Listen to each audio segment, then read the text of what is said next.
Dabar yra 2026 metai ir jeigu tu dar nenaudoji šitų programų, tai nežinau, ką tu darai. Tai pirmą pradėsiu nuo mano mėgstamiausios programos Canvas. Jeigu tu dar vis naudoji PowerPoint'ą ir ruoši prezentacijas per jį, tai gal tu verčiau susijung.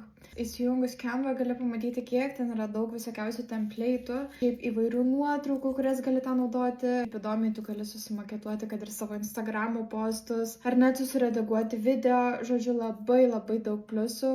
Canva turi net ir dirbtinio intelekto toolsų, tada aš tikrai tau rekomenduoju pakeisti PowerPoint'ą į Canva. Antra programa yra OneNote. Jeigu tu savo kompiuteryje daraisi konspektus ir viską rašaisi į skirtingus Word dokumentus, tai aš tikiu, kad tu ten pasiklydai jau. Žiauriai patogu yra viską susirašyti skyreliais. Pavyzdžiui, čia yra visi mano mokomieji dalykai. Sekantis appsas yra Notebook LM. Čia gali įmesti savo failus, jie tau čia įkrenta. Ir gali klausinėti klausimų ir tau remdamasis tavo failais viską tiksliai atsakys. O paskutinysis appsas tai yra Astra AI, kurią gali išbandyti nemokamai ir man patinka labiausiai dėl šitų funkcijų.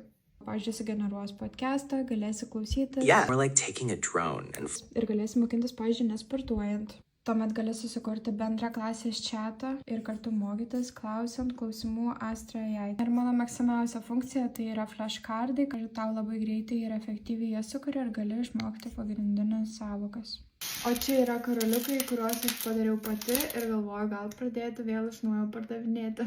Gražios jums dienos, parsisiųsk šitus appsus ir išbandyk, o komentaruose gali parašyti savo mėgstamiausią.